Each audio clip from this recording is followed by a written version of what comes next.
ces gens-là ont trop fait. Ils sont en train de nous mettre dans une situation, on est en esclavage encore. Ils nous remettent encore en esclavage sous une autre forme. Voilà. Donc maintenant, nous voulons notre souveraineté. Moi, je n'ai rien demandé. Je dis ma nationalité, je l'ai pas choisie. Ils me l'ont imposée. Donc maintenant, je ne suis pas d'accord. Voilà. Donc, tu peux pas m'imposer une nationalité que je ne veux pas. Mais lorsqu'on aura mobilisé toute cette population pour dire aujourd'hui qu'on n'en veut pas, le peuple est souverain, madame. Lorsque le peuple va dire la France, vous sortez de chez nous, ils devront sortir. Alors, c'est soit ils vont nous massacrer, ou soit ils devront sortir. Mais pour cela, il faut que la population, si tout aujourd'hui, là, madame, on dit personne ne va travailler. Tout le monde dit qu'on veut pas de la France, tout le monde reste chez soi.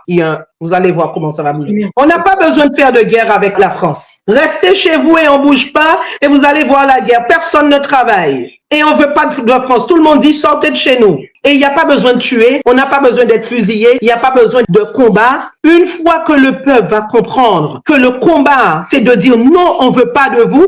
On se met dans la rue, on ne bouge pas, on ne veut pas de vous, mais on reste chez nous. Tous les commerces sont mis comme un jour férié, personne ne travaille. Voilà.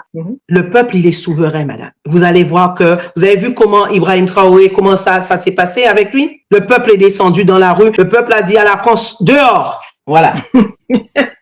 Je vous présente une invitée formidable. C'est très peu dire, mais vous allez voir une boule d'énergie, une femme de caractère, une femme très focalisée sur son militantisme, sur son combat pour la réunification, l'unité et vraiment la force de frappe des peuples noirs, des peuples outre-mer, des peuples noirs en général. Je vais m'entretenir avec elle de sa prise de position en faveur du peuple haïtien qui se fait martyriser, humilier, même assassiner par certains Dominicains et aussi par les initiatives qu'elle a mis sur pied pour justement s'assurer de l'outil d'aide pour les personnes vulnérables qui vivent en France et en Outre-mer. Alors, nous allons rencontrer Madame Sandra Boulogne et elle est coiffeuse. Et vous allez voir, j'ai pas besoin de clamer tout son CV. Vous allez le constater de par vous-même qui elle est et qu'est-ce qu'elle fait dans la vie. Alors, bonne écoute et à tout à l'heure.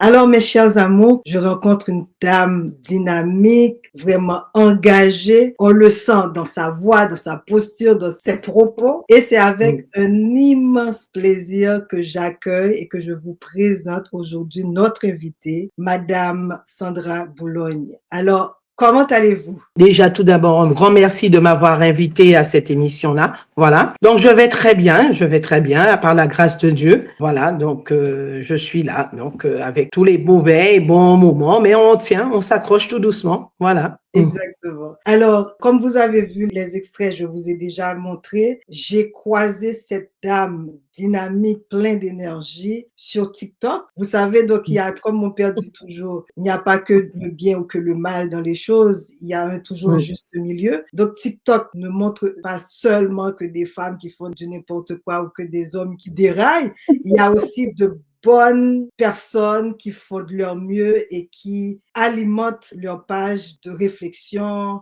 de propos engageants et qui, en fait, nous influencent de façon positive. Donc, Madame Boulogne en est une de ces personnes-là. Mais avant d'aller plus loin, comme je le fais toujours avec tous mes invités, vous le savez, toutes mes invités, je vais demander à Madame Boulogne la permission de la tutoyer durant toute l'interview pour nous assurer d'avoir cette conversation fraternelle, sans trop tout à fait. tout ça. Alors, est-ce que j'ai obtenu votre permission? Non, il n'y a aucun souci, il n'y a pas de problème. Il n'y a pas de souci.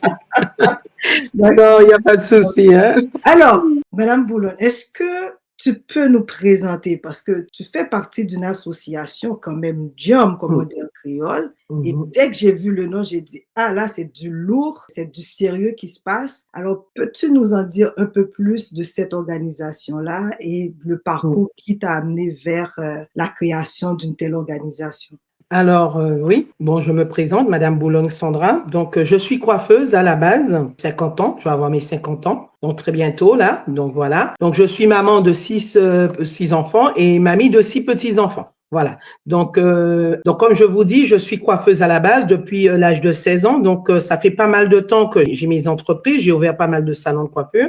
Et je suis toujours en contact avec la communauté, vous savez, avec le salon. Donc, j'entends des choses, je vois des choses, je vois les problèmes des gens. Des fois, j'arrivais à les soutenir un petit peu avec ce que je pouvais faire à ma disposition. Et à un moment donné, c'est vrai que j'ai vu qu'il y a certaines choses qui n'allaient pas dans la communauté, en France, que ça soit sur nos territoires. Et je sentais que les gens, ils avaient du mal. Ils avaient du mal à faire certaines choses et que ça les mettait en difficulté et qu'on pouvait les accompagner parce que j'aimais ça, accompagner les gens, soutenir les gens qui sont en problème. Même dans ma famille déjà, quand il y avait un souci, on faisait appel à moi. Donc après, j'ai voulu donc aller plus loin, c'est-à-dire m'engager plus loin parce qu'il y a des choses que je trouvais pas bien. Je trouvais qu'il y avait de l'abus. Je trouvais que certaines personnes souffraient de manque d'accompagnement. Certaines personnes étaient maltraitées. Et ça me rendait malade. Ça me fend le cœur, en fin de compte, de voir qu'il y a des personnes qui se retrouvent dans des situations parce qu'on les a pas aidés. Et que si on les avait aidés, ils seraient pas là. Vous voyez un petit peu? Vous savez, je suis une maman, une grand-mère. J'ai beaucoup d'amour dans mon cœur et ça me faisait mal, voilà, de voir des personnes en difficulté et laissées à l'abandon. Donc, j'ai créé l'association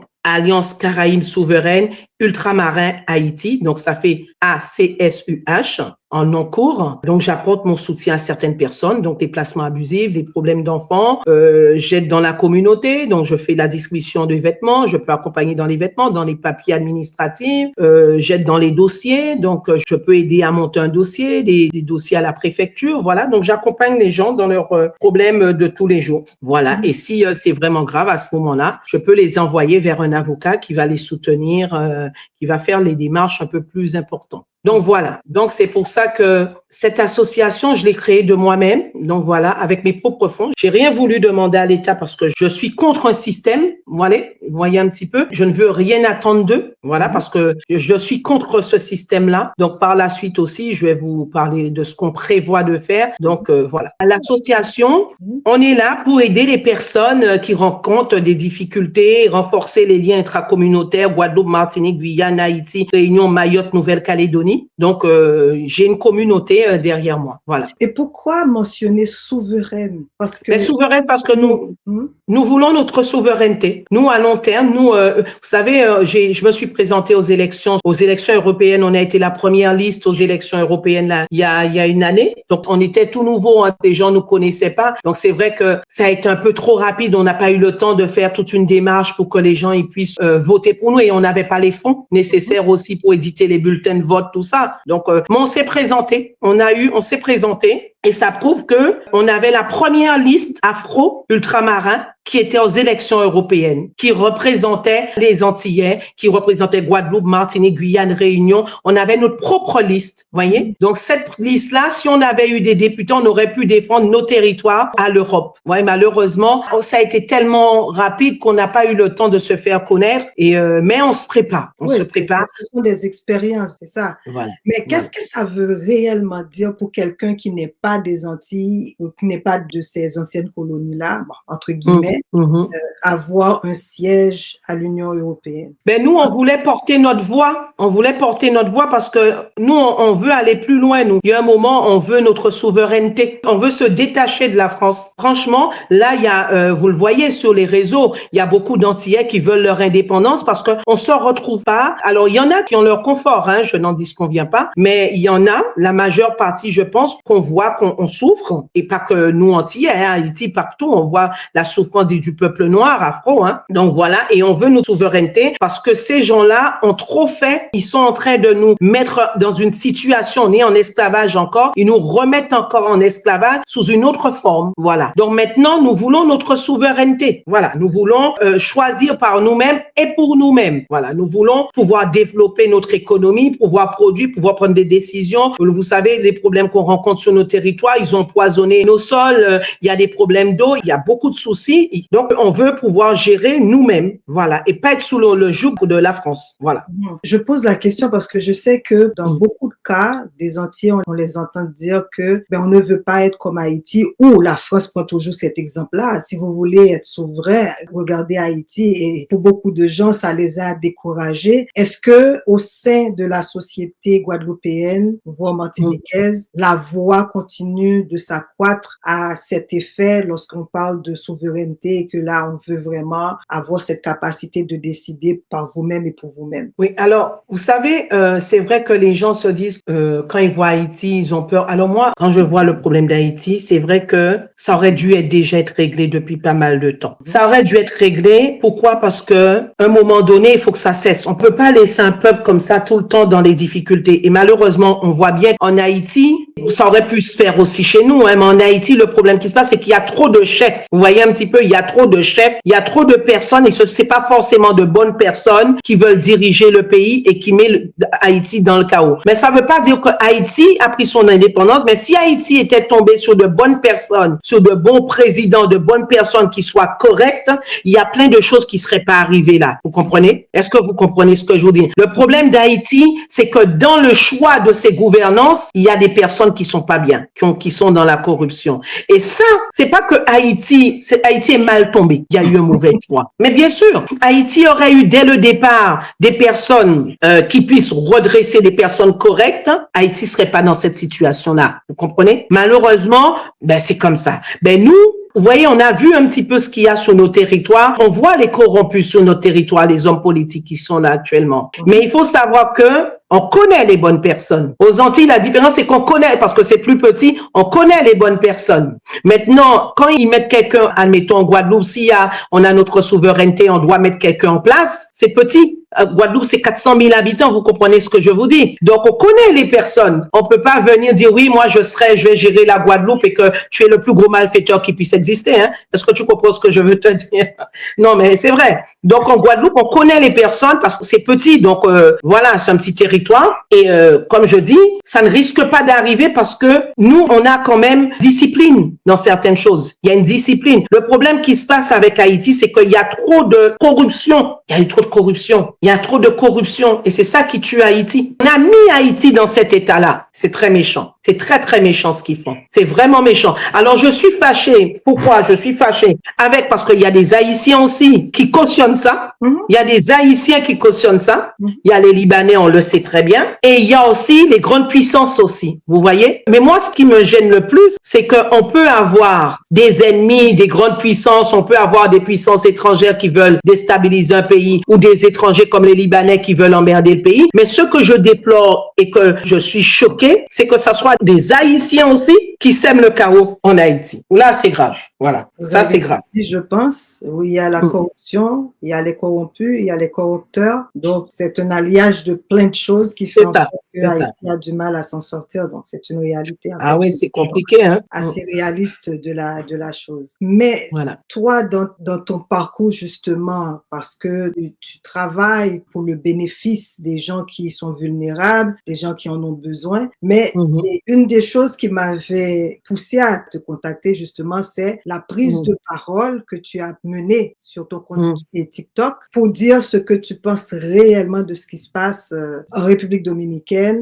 En Haïti? Exactement. Ah oui. Alors, au-delà d'avoir un mari haïtien, est-ce qu'il y a autre chose qui t'a vraiment mis dans cette répulsivité où tu te dis, mais non, ça peut pas rester comme ça. Il faut que on mette en avant l'unité, la fraternité entre peuples. Ah oui, mais ça, c'est ça. Vous savez, on m'a partagé une vidéo où j'ai vu un homme en train de courir. J'avais pas bien compris au départ la vidéo. Un homme en train de courir et un autre homme qui est en train de lui jeter un coup de pierre à la tête. Ça m'a choqué. Alors, j'ai regardé de plus près. J'ai été dans les commentaires. J'ai dit, c'est quoi cette vidéo-là? Donc, je regardais. Je sais qu'il y avait des problèmes en Haïti avec Saint-Domingue, mais à ce point, c'est vrai que on a tellement de problèmes en France qu'on gère avec les placements abusifs, on gère la Guadeloupe, on sortait avec Rodrigue Petito, des problèmes, comment on dit ça, la vie chère. Donc, on a tellement de combats qu'on mène. C'est vrai que des fois, on peut ne pas voir un autre combat. Donc, j'ai vu ce problème-là il y a pas longtemps. Et c'est là que j'ai demandé à mon mari, je lui ai dit, mais c'est à ce point. Donc, c'est là que je me suis sacrée à faire des recherches. Et quand je vois ce qui se passe, j'ai dit, mais c'est pas possible. Mais ce n'est pas possible que Saint-Domingue puisse maltraiter une communauté afro, des personnes, nos frères, parce que les Haïtiens, ce sont nos frères.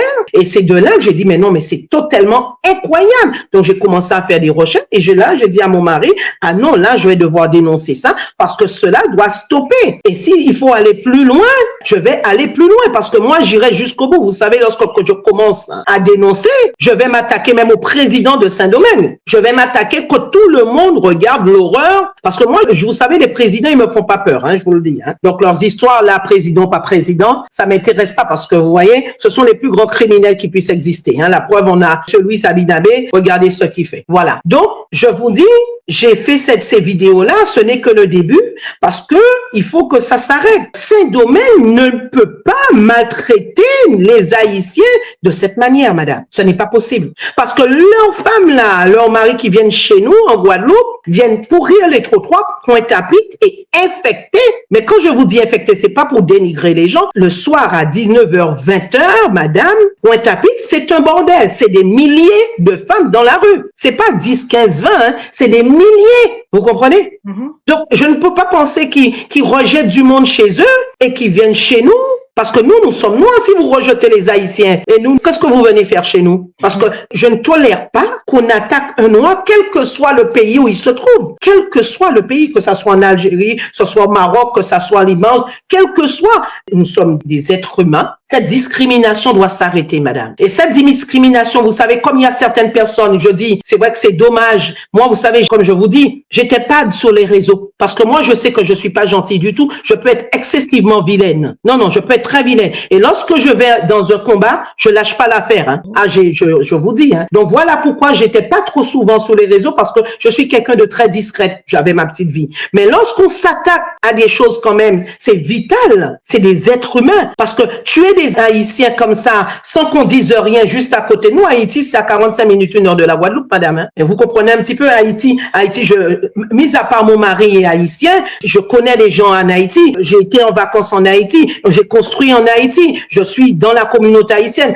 La marraine de mes enfants, elle est haïtienne. Donc, j'ai quand même des liens très forts avec ces personnes-là. Donc, je ne peux pas tolérer qu'aujourd'hui, qu'on vienne toucher à ces personnes-là sans que je fasse rien. Ça, c'est pas possible. Ça, je fais la guerre. Je fais la guerre comme si c'était la boîte. De toute façon, ce sont nos frères. Haïti, c'est notre fierté. Quoi qu'il arrive, quoi qu'il en coûte. D'ailleurs, ils ont payé les prix forts. Toute la souffrance qu'ils ont, c'est d'avoir eu leur indépendance, d'avoir combattu la première puissance, l'armée française. Ça les a donné une raclée. Aujourd'hui, que la France, c'est un pilleur de terre. Voilà. C'est un pilleur de terre. Et ces gens-là, lorsque vous voulez plus d'eux, ils vous écrasent, ils essaient de vous anéantir. Mais je connais leurs vices, madame. Je les ai étudiés, Je les connais. Moi, ça marche pas avec moi parce que je les connais. Ils sont vicieux. C'est des gens vicieux. Ils ont des prétextes fallacieux. Ils vont tourner autour du pot. Ce sont des voleurs, c'est des pilleurs, c'est des criminels. Il y a tous les défauts. Donc, c'est des malfaiteurs, c'est des imposteurs. Ils font tout. Ils ont tous les défauts qui puissent exister au monde. Voilà. Je me dis, est-ce que ce sont des êtres humains, ce ne sont pas des extraterrestres? Parce que c'est pas possible. C'est pas des extraterrestres. Parce qu'on peut pas avoir autant de défauts et vous savez ne pas se remettre en question. C'est des années, ça fait des décennies que la France est comme ça. Ils veulent pas changer. Les grandes puissances, ils ont fait couler le sang sur des territoires et maintenant ils font comme s'ils connaissent pas. Ils oublient. Ces gens-là ont tué des milliers de personnes. Ils disent que l'histoire c'est pas pour eux maintenant. Non, il y a des limites. Voilà, on est là avec Haïti et puis c'est dommage qu'il y a il y a autant de mouvements parce que j'avais des projets. L'association devait aussi avoir un point en Haïti avec ma belle-sœur et la belle-famille, que j'allais envoyer des choses, des vêtements, vous savez qu'on ramène avec des conteneurs. Avec tout ce qui se passe là, on a dû mettre ça en stand-by, mais j'ai ma belle-sœur qui est à l'église et qui fait des dons. Comment on dit ça? Ouais, comment ça s'appelle? Elle fait là, au mois de janvier, on a envoyé des sous. Elle a donné à manger à beaucoup de personnes. Vous voyez, ils font... Ouais, elle a fait comme une kermesse, 400 000 personnes, ils reçoivent des gens, on envoie les sous, ils préparent le repas et les gens ils peuvent manger. Donc sinon, on devait avoir un siège là-bas et pouvoir aider les personnes, vous voyez, en difficulté là-bas. Envoyer des vêtements, envoyer des choses par conteneur. C'est ce que j'avais prévu. Malheureusement, avec tous les problèmes de gang là, ça a mis ça en point mort. Mais on est là. J'aide de temps en temps. J'envoie chez des personnes qui m'appellent parce qu'ils me connaissent un petit peu quand ils ont des difficultés. Vous savez, c'est comme la famille. On envoie des petits mandats de temps en temps. On peut envoyer 30 €. Ça leur permet de manger un petit peu parce que c'est compliqué, hein. C'est très compliqué, hein. Voilà. Alors, selon toi, comment on va s'en sortir? Parce que tu as mentionné certains éléments, probablement pour des pays ou des gens qui ne regardent pas ou qui ne vont pas dans l'histoire et comprendre que le présent que nous vivons ici est intimement lié avec le passé colonial. Tu as mentionné certains éléments comme quoi les dirigeants français ne vont pas changer du jour au lendemain. Ils gardent encore cette mentalité colonialiste. Alors, qu'est-ce qu'il y a lieu de faire maintenant? Vu que on est au 21e siècle et on a l'impression que on tourne autour du pot, on continue à... Vous savez, madame, je vais vous dire quelque chose. Je vais vous dire le problème qui se passe, et c'est pour ça que certaines personnes trouvent que je suis trop dure, hein. Il y en a qui trouvent que je suis dure, hein. L'État français ne veut pas changer et n'essaie pas de changer parce qu'ils sont pas encore tombés sur des personnes qui vont leur tenir tête et qui vont leur faire marcher droit. Vous comprenez? L'État français, là, les politiciens qu'on a actuellement, ce sont des, comment on dit ça? Ce sont des mauviettes, excusez-moi, hein. Ce sont des personnes qui sont venues gratter. Ce sont des personnes qui sont venues pour avoir un poste, pour avoir un petit salaire, qui sont venues gagner leur pain quotidien. Voilà. Moi, madame, je dis pas que je suis plus que quiconque, mais en tout cas, si certains politiciens voulaient vraiment que les choses changent sur nos territoires et que ça soit amélioré et que la France nous regarde différemment, je pense que ça serait déjà fait. Malheureusement, ces gens-là, ils rentrent dans un engrenage parce qu'ils sont contrôlés par les grands partis politiques. Parce que lorsqu'il y a des députés qui sont élus, c'est pas nos propres partis. Vous comprenez? Donc, c'est le RR, la France Insoumise. Vous avez, ce sont pas des partis politiques qui représentent les ultramarins. Vous voyez? Donc, ils vont être élus en Guadeloupe ou en Martinique ou en Réunion, machin, dans tous les départements, mais ils pourront pas parler au nom du peuple parce que ils sont pas dans leur propre parti. Vous voyez? Donc, ces gens-là, quand ils vont arriver en France, le Rassemblement national va lui dire, écoutez, non, on peut pas gérer ça. Pourquoi? Parce que ça ne leur appartient pas, madame. Moi, le problème, ce que je vois, parce qu'on est en train de travailler dessus, hein. Je vous ai dit qu'on a été la première liste ultramarin à se présenter aux élections. Là, maintenant, je vous ai dit aussi que j'ai monté cette association, je n'attends rien de ce gouvernement. Donc là, on est en train de préparer, il y a beaucoup d'Antillais qui va préparer un groupement, une ONG, voilà. Parce qu'on veut pas travailler qu'avec en France. On veut pouvoir aller voir d'autres pays et de faire beaucoup de choses. Et aussi, moi, comme je vous dis, je ne veux rien attendre de ce gouvernement français. Parce que lorsque vous avez une association, qu'est-ce qu'ils vont faire? Quand ils voient que vous voulez porter votre voix et que le peuple, il vous suit, regardez ce qu'ils ont fait à OR-Pratt. Ils essaient de vous écraser par tous les moyens avec, ils pensent qu'avec l'association, ils vont fermer l'association, ils vont dissoudre l'association. Comme ça, ils sont en train d'éteindre la voix du peuple. Ils sont très malins. Maintenant, moi, je ne ferai rien qui va dans la politique de ce gouvernement français. Je n'attends rien de cette politique française. J'ai le droit de demander. On a le droit. Il y a des personnes qui ont le droit de réclamer leur souveraineté. Voilà, la France ne peut pas nous obliger à faire ce qu'on n'a pas demandé à faire. Moi, je n'ai rien demandé. Je dis ma nationalité, je l'ai pas choisie. Ils me l'ont imposée. Donc maintenant, je ne suis pas d'accord. Voilà. Donc, je ne peux pas m'imposer une nationalité que je ne veux pas. Mais lorsqu'on aura mobilisé toute cette population pour dire aujourd'hui qu'on n'en veut pas, le peuple est souverain, madame. Lorsque le peuple va dire la France, vous sortez de chez nous, ils devront sortir. Alors, c'est soit ils vont nous massacrer, ou soit ils devront sortir. Mais pour cela, il faut que la population, si tout aujourd'hui, là, madame, on dit personne ne va travailler. Tout le monde dit qu'on veut pas de la France, tout le monde reste chez soi. Vous allez voir comment ça va bouger. On n'a pas besoin de faire de guerre avec la France. Restez chez vous et on bouge pas et vous allez voir la guerre. Personne ne travaille. Et on veut pas de France. Tout le monde dit sortez de chez nous. Et il n'y a pas besoin de tuer. On n'a pas besoin d'être fusillé. Il n'y a pas besoin de combat. Une fois que le peuple va comprendre que le combat, c'est de dire non, on veut pas de vous, qu'on se met dans la rue, on ne bouge pas, on ne veut pas de vous, mais on reste chez nous. Tous les commerces sont mis comme un jour férié, personne ne travaille. Voilà. Le peuple, il est souverain, madame. Vous allez voir que, vous avez vu comment Ibrahim Traoré, comment ça s'est passé avec lui? Le peuple est descendu dans la rue. Le peuple a dit à la France, dehors. Voilà. Et quand le peuple a dit dehors avec Ibrahim Traoré, le peuple était avec Ibrahim Traoré, le consulat voulait pas sortir, on l'a enfermé, il est resté enfermé dans un moment, il est parti, parce qu'on voulait pas d'eux. Voilà. Ils ont essayé de vouloir terroriser le peuple, ils auraient pu tirer sur la population, mais tout le monde s'est manifesté, ils pouvaient pas le faire parce que tout le monde allait voir qu'ils étaient en train de tuer la population, et ça aurait été grave. Donc c'est pour vous dire qu'on n'a pas besoin de se mettre en danger pour pouvoir avoir notre souveraineté, il suffit de rejeter tout le monde en même temps, ce système-là. Voilà. Et ça s'arrête là. Parce que vous savez ce qui se passe, c'est que quand on se lève pour aller travailler, on se lève pour aller faire ci, on se lève pour... Ça alimente ce système-là parce que c'est eux qui ont mis ce système-là en place. Laissez-leur voir qu'il n'y a que la gendarmerie qui va travailler. Vous allez voir s'ils vont pas... Ils vont venir vous chercher chez vous pour aller travailler. C'est que les gens n'ont pas encore compris. Si personne ne travaille, personne ne se lève pour aller ouvrir les bureaux, tout le monde dit aujourd'hui, ça suffit. La France doit sortir. Sans guerre, sans rien du tout. Nous voulons plus de vous. C'est pas plus compliqué que ça. Parce qu'aller toquer tout le temps, oui, on a des problèmes d'eau, on a des problèmes d'empoisonnement. Ils comprennent pas, ces gens-là, ils s'en foutent, ils l'ont fait exprès. Ils nous ont empoisonné nos terres de manière à ce qu'on puisse pas cultiver, pour qu'on puisse venir tout nous ramener chez nous et être à leur merci. Voilà ce qui se passe. Excusez-moi, je vais brancher mon chargeur. D'accord. Ces gens-là, ils ont mis le poison sur nos terres. Pourquoi? Pour qu'on puisse pas cultiver, pour qu'ils nous amènent à manger. Comme ça, on est toujours dépendant de leur bouffe. Voilà. Ils savent très bien ce qu'ils ont fait.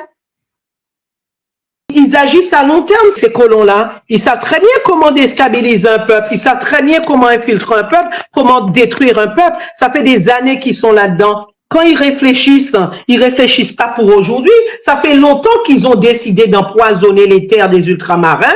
Ils ont empoisonné les terres, comme ça on ne peut plus cultiver. Comme ça, ils vont ramener des légumes de d'autres pays chez nous. Et comme ça, ils vont donner à Ayotte la grande distribution, le monopole. Et comme ça, ils vont faire l'argent avec Ayotte et l'argent va rester avec le gouvernement, madame. C'est ce qu'ils ont fait. Mais est-ce que justement, le fait qu'ils sont bien inspirés pour faire ce mal-là, pour amener ou garder ou maintenir cette dépendance-là, est-ce que c'est pas vraiment soit une lutte interminable de pouvoir mettre toute cette force vive de ces peuples-là, ultramarins, pour arriver à dire vraiment basta, parce qu'on a vu comment ils ont fait avec certains autres pays, la Réunion, plusieurs autres qui ont essayé, la Calédonie, qui ont essayé de se dire, OK, là, c'est fini. On a vu comment ils ont maté, et quand ils n'arrivent pas à mater, ils vont diviser la population pour pouvoir rester là. Oui, mais vous savez le problème, madame, c'est le peuple qu'il faut être conscientisé, c'est-à-dire le peuple même a un souci. Le peuple a un problème dans ses choix. Dans ses choix. C'est-à-dire le peuple aime l'hypocrisie. Vous comprenez? Il y a des gens qui aiment qu'on leur graisse les pieds, qu'on leur graisse les pattes, qui aiment ça, ils voient pas que c'est vicieux, ils voient pas les conséquences, ils voient que ils ont leur intérêt à long terme. Et c'est ceux qui déstabilisent la population afro. C'est qu'il y en a toujours qui veulent gratter, mais qui se combattent pas pour tout le monde, qui grattent pour leur propre personne, en fin de compte. Vous comprenez ce que je vous dis? Donc, qu'est-ce qui se passe? Lorsque le français a compris, les colons ils ont compris que nous avons le sang chaud. Donc, qu'est-ce qu'ils vous font? Ils vous travaillent psychologiquement et aussi avec les papiers. Le problème, c'est que nous, lorsqu'on vient, on rentre en conflit avec ces gens-là, il y a toujours, regardez bien, ils essaient toujours de nous ramener sur un terrain où on est violent. Vous voyez? Pour casser le système. Alors que c'est eux qui ramènent la violence, hein. C'est eux qui ont les armes, c'est eux qui ont tout, hein. Mais ils vont dire que c'est vous les violents. Donc, il faut faire une autre stratégie avec ces gens-là. Il faut aller avec beaucoup plus de psychologie et beaucoup plus de technique pour les contrer, ces gens-là. C'est-à-dire qu'il faut pas aller dans leur jeu et rester ferme sur une décision qu'on a prise. Il n'y a pas de négociation. Il n'y a pas de négociation. On veut ça, on veut que ça soit comme ça et pas autrement. Votre négociation, elle a assez duré. On veut que ça soit comme ça. Il faut plus négocier avec ces gens-là. Il faut plus négocier parce que ils savent très bien ce qu'ils font. Il n'y a pas de négociation. Ces gens-là, regardez, ils ont volé les terres des Kanaks. Ce sont des voleurs. Ils sont encore dans leur confort. Ces gens-là, ils volent à ciel ouvert et ils estiment que tu dois rien dire. Voilà. Mais parce que il y a d'autres, ils ont fait un système chez eux. C'est pour ça on est en train de faire un groupement. Il faut pas être tout seul. Voilà. Il faut pas être tout seul. On ne doit pas, c'est pas Nouvelle-Calédonie qui doit défendre ça. C'est tous les ultramarins réunis. Voilà. C'est une force avec tous les ultramarins réunis qui viennent et qui disent stop. Ce combat-là doit être comment on dit ça? Ça doit être collectif. comment? Un collectif. Voilà. Collectif, et que mais qui soit bien organisé, qu'il y ait des leaders partout, mais qui soient dans un seul groupement. Exactement, madame, c'est ce qu'on est en train de travailler dessus. Voilà. Un seul groupement, et qu'on puisse parler au nom du peuple, voilà. Et qu'aujourd'hui, lorsqu'on donne, aussi on dit aujourd'hui, personne ne va travailler, personne ne va travailler. Il faut que le peuple, non, c'est important, madame, parce que lorsqu'on voit qu'il faut que le peuple ultramarin sache, est-ce que c'est nous, votre leader, ou est-ce que c'est Macron? Est-ce que vous comprenez? Il faut qu'il y ait une tête pensante, qu'il y ait quelqu'un que les ultramarins respectent, et quand on donne une instruction, qu'on le respecte. Vous voyez Marine Le Pen, quand elle dit à son parti, on n'y va pas, on est en grève aujourd'hui, personne n'y va. Le noir, des fois, ne comprend pas. Des fois, le noir, il suit pas les consignes. Ils suivent pas les consignes, ils sont têtus, ils sont bornés, et lorsqu'ils sont dans la merde, ils ont que les yeux pour pleurer. Vous savez ce qui nous manque? Il y a personne qui représente les noirs. Que ça soit quelqu'un qui dit, ouais, Ibrahim Traoré est en train de représenter son peuple, mais il faut que nous, aux Antilles, il y a personne. Il y a personne qui puisse défendre ces territoires-là. Et dans ce on est en train de mettre sur place, bientôt, je vous en parlerai, parce qu'on est en train de garder le silence. Nous aussi, on n'a pas envie, parce que, vous savez, faut pas trop parler. Il n'y a pas bon à dire. Ouais, c'est ça. Non, parce que vous savez, les gens, ils parlent trop sur les réseaux. Tu dois t'organiser. Faut t'organiser. Et après, quand les choses seront là, tu parles des médias. À ce moment-là, ton truc, il est bien fait. Il est bien scellé. Il est bien là. Mais on doit pouvoir se représenter. La France nous manque de respect. Nous manque de respect dans sa façon de faire. C'est-à-dire, dès lors que quelqu'un vient ouvrir sa bouche, il te manque de respect. Moi, ça ne passe pas. Vous avez vu, je suis sur les réseaux, je leur ai dit, ils savent bien avec qui ils attaquent. Je leur ai dit, attention, attention, Non, vous avez l'habitude de jouer avec les petits, là, qui viennent rigoler avec vous, là. Vous n'allez pas venir rigoler avec moi, Ah, non, parce que ces gens-là, ils sont vicieux et ils voient dans ce que je dis, j'ai appris leur fonctionnement. Ils le voient, ils savent très bien avec qui ils peuvent faire certaines choses et avec qui ils peuvent pas faire certaines choses. Voilà. Mais comme je vous dis, là, on est en train de faire certaines choses. On peut pas trop en parler, mais d'ici bientôt là, c'est en formation. Donc, on a un gros projet. Ça doit rester secret pour le moment. Mais ça arrive. Ce que vous êtes en train de développer là, ça arrive. Ouais. Parce que chacun fait sa petite lutte. Non, maintenant, il y aura pas chacun. Justement, Nouvelle-Calédonie, Guadeloupe, Martinique, Haïti aussi, tout ça va être réuni. Et lorsqu'on dira on y va, tout le monde on y va. Voilà. Exactement. On y va. Et à ce moment-là, une seule parole. Il y aura un seul qui va parler. Lorsque ça sera quelqu'un qui doit parler, il faudrait qu'il représente toute la population. Mais ça, il faut que le peuple, ils adhèrent. Ils adhèrent, ces gens-là, parce qu'on a encore des personnes sur nos territoires qui se sentent plus français que français même. Voilà. Il y a des personnes qui oublient d'où ils sortent. C'est horrible, ça. C'est grave. Mais c'est notre réalité. Mais lorsqu'on leur met un coup de pied dans les fesses, ils sont choqués. Oh mon Dieu, j'ai été victime du racisme. Mais comment, tu sais pas qu'il y a du racisme tous les jours? Il faut comme si c'est la première fois qu'ils ont ça. Non, mais c'est vrai. Qu'est-ce que tu veux que je te dise? Ça fait des années qu'on nous aime pas, qu'on leur met un coup de pied parce qu'ils pensaient qu'ils étaient plus blanches que blanches. Et lorsqu'elles voient qu'elles ont subi la réalité en face, elles disent, oh mon Dieu, je suis choquée, je vais aller porter plainte. Mais ou pas, ça ne veut pas jamais aimer, oh? Moi, le racisme, madame, ça me fait ni chaud ni froid. Hein? Les gens, non, ça ne me fait ni chaud ni froid parce que je les aime pas non plus. On est clair. Que tu m'aimes pas, je m'en fous. Le principal, c'est que je m'aime et j'aime mes semblables. Maintenant, tu m'aimes pas, ça me fait... Alors là, madame, le racisme, j'en ai rien à faire du racisme. Que tu m'aimes, tu m'aimes. Dès que ça ne touche pas ma personne, tu viens pas me taper, tu viens pas me pointer, mettre ta main sur ma figure. Dès lors que tu touches pas à mes enfants, tu peux faire tout ton racisme, ça me gêne pas. Parce que moi-même, il faut me poser la question aussi, est-ce que je suis raciste? Faudrait qu'il me pose cette question-là. Eh ben oui. On posera la question. Non, mais si ils sont racistes, il faut me poser la question, est-ce que moi aussi je t'aime? Eh ben oui. Le racisme, ça va pas dans un seul sens. Hein. Je dis ça à mon mari. Je lui dis, on m'aime pas, c'est pas grave. Mais moi aussi, je les aime pas. Donc, on est quitte. Ça me gêne pas du tout. Ça touche en rien, non, ça touche en rien à ma personnalité. Parce que dès lors que moi, je travaille pour moi-même, je suis commerçante, je te demande pas 1 euro, j'ai ma vie, je te demande rien, que tu m'aimes ou pas, ça me gêne pas du tout. Tout simplement, ne touche pas ma famille, et ne touche pas à ce que j'aime. Alors là, sinon là, on va morfler. C'est tout. Mais quand tu m'aimes ou quand tu m'aimes pas, tu as le droit de ne pas m'aimer parce que moi-même, je ne t'aime pas. Non, non, c'est vrai. Il faut pas être gêné. Le racisme, je vous dis, faut qu'on ça, c'est notre faiblesse. C'est la faiblesse de certaines personnes qui sont frustrées parce qu'elles se disent, ah oui, je suis noire. Non, je suis noire, même pas. Ça, c'est ton problème. Ça, c'est ton problème. Tu m'aimes pas. Moi, dès lors que moi, je m'aime et j'aime mes semblables. Maintenant, quand tu te sens supérieur à moi, c'est ton problème aussi. Mais il faut que tu saches que si tu m'aimes pas, moi non plus, je t'aime pas. Voilà. Et je suis raciste aussi. Voilà. Exactement. Comme on dit en Haïti, remet moun qui remet. Qui remet. Exactement. Oui. Moi, ils disent qu'ils sont racistes. Moi aussi, je peux être très raciste aussi. Ah ben oui. On aura tellement à se dire. Ah, mais ma chérie, remet moun qui remet, ouais, exactement. On peut pas aimer moun qui peut aimer moi.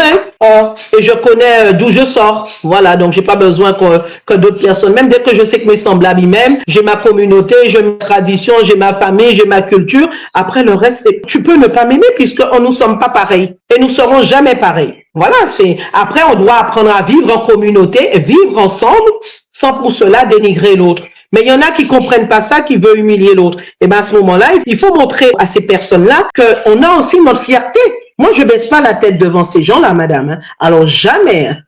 Alors là, quand je rentre quelque part, ils me voient déjà. Toujours bien habillé, bien sapé. Ils savent très bien que je ne... Rien que ma personne déjà, comment je me présente, ils voient que je rigole pas. Voilà. Et ça, c'est un travail que chaque Noir devrait faire sur lui. Se mettre dans une position de grandeur. Vous comprenez? Arrêtez de toujours se mettre en position de faiblesse, toujours en train de pleurer, toujours en train de demander. Et quand tu as besoin de l'aide, va voir tes compatriotes. C'est pour ça que j'ai ouvert une association. Parce que au lieu d'aller demander de l'aide à certaines personnes qui voient toujours les mêmes demander, toujours ils disent ah oui qu'on a toujours des problèmes, viens dans des associations antillaises pour qu'on puisse t'aider. Voilà. Vous avez tout dit. Alors, ce qu'on doit retenir et de tes propos, naturellement, c'est cette question d'unité, le fait de malgré les circonstances et de se dire aussi on pourra y arriver, mais avec cette force incontournable qui est la force du peuple, la force des peuples qui s'unissent pour la souveraineté, l'équité, l'égalité entre les peuples. C'est ça. Ben oui, c'est important. Haïti, Afrique, on doit être solidaires. Pourquoi eux, ils arrivent à rester solidaires, même quand ils s'aiment pas? Ils ont des opinions différentes, même quand ils sont pas tout à fait d'accord sur certaines choses, ils sont quand même solidaires dans le fond, voilà, ou la forme. Mais nous, on a toujours ce sentiment, on veut toujours être dans le conflit à dénigrer, alors que nous sommes tous, voilà, je comprends pas. Et c'est sûr qu'il faut qu'on trouve des personnes qui puissent rallier le peuple. Et moi, je pense que je suis cette personne-là qui peut rallier le peuple parce que moi, je me mets dans toutes les communautés Afrique, Guadeloupe, Martinique, Guyane, je suis avec tout le monde. J'ai des gens de partout. Je sais rassembler, je sais m'adapter aussi à tout le monde. Donc ça, c'est le gros travail à faire sur nos territoires. Et ça, c'est ce que je vais, vous voyez là, comme je vous ai dit, j'ai 50 ans, ben je vais militer, je vais me battre justement pour que j'espère avant de mourir, que je puisse voir quand même un changement. Voilà. Je vais le si peu d'énergie qui me reste, je vais le mettre maintenant pour pouvoir rassembler le peuple afro-ultramarin à Haïti. Il y a trop de choses qui ne vont pas sur nos territoires. Si nous, on n'arrive pas à le faire, ça va être compliqué pour la jeunesse. Ouais, la jeunesse, la nouvelle génération, c'est compliqué. Donc voilà. Donc il faut qu'on essaie de tracer un chemin pour que demain, que nos enfants, ils vivent dans de meilleures conditions. Voilà. Donc, c'est tout ce que je prie le bon Dieu, hein, pour qu'il puisse me donner la force. Je travaille, hein, regardez, je fais comme une fourmi, mais des fois, on fait 2-3 heures de réunion, en façon, vous voyez, je vous ai rencontré là, donc on vous mettra sur un groupe, comme ça vous allez voir le travail qu'on fait. Ça fait 2 ans qu'on travaille tout doucement, et parce qu'il faut connaître les gens, les bonnes personnes, il faut travailler avec des bonnes personnes. C'est pas tout le temps facile, on tombe des fois sur des personnes qui sont pas motivées, vous voyez, donc il faut des personnes solides, on veut des personnes qui soient fortes et qui sont pas dans la corruption aussi. Pour des mecs, pas dire ah ouais, hein. Non, il n'y a pas de corruption chez nous, il n'y a pas ça. Parce que lorsqu'on connaît l'ennemi qui aime bien acheter des gens, il faut avoir des personnes, même si on leur met une valise d'argent là, qui te disent non, tu sors de là. Vous comprenez? Voilà. Et c'est pour ça que beaucoup de Noirs, il y a eu des problèmes parce qu'ils aiment bien l'argent. L'argent prime, c'est ça qui détruit. L'argent, Si vous voyez ce qui se passe en Haïti, c'est l'argent qui fait qu'aujourd'hui, en Guadeloupe aussi, c'est l'argent. Ils volent, ils prennent les sous, ils font pas les travaux pour l'eau. Les gens, il y a des matières fécales dans l'eau. C'est l'argent.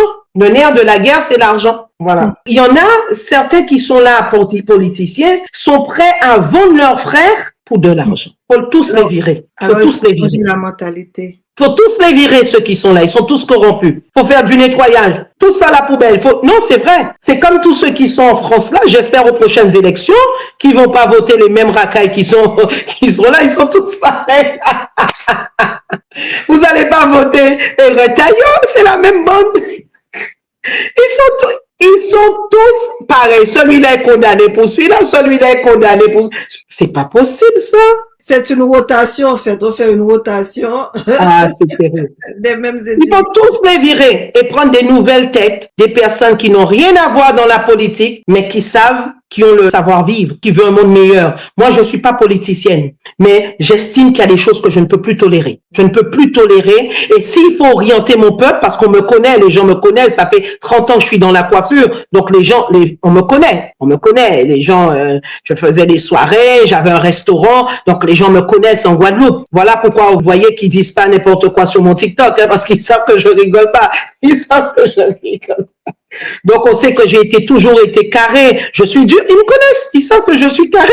Ah oui, ils savent ça. J'ai le respect des gens. Je veux qu'on me respecte et je respecte les gens. On peut tout dire, mais dans le respect. Tu peux tout me dire, mais il faut me respecter. Voilà. Et voilà pourquoi, quand on me dit de retourner en Guadeloupe, je ne peux pas retourner en Guadeloupe pour le moment. C'est pas parce que je suis en France que je ne peux pas militer pour la Guadeloupe. Parce qu'il y aura des personnes, là, avec ce qu'on va faire, l'ONG qu'on fera, il y aura des personnes qui vont me représenter là-bas. Donc, ces personnes-là, il y en aura en Guadeloupe, il y en aura en Martinique, il y en aura en Réunion. Donc, on peut très bien travailler à distance. Et à un moment donné, c'est vrai, je pense retourner dans mon pays, hein. Bien sûr, je vais retourner dans mon pays, mais pas pour le moment, peut-être dans 5-6 ans à peu près. Voilà. Je finis ces petites choses, mais après, je pense retourner chez moi. Mais même si je retourne chez moi, je veux pouvoir porter notre voix. Voyez la voix des Afros. Ça sera bientôt avec Kémy Seba, des trucs comme ça. Il y a plein de choses qui se font, hein. On peut pas. On peut pas tout dire.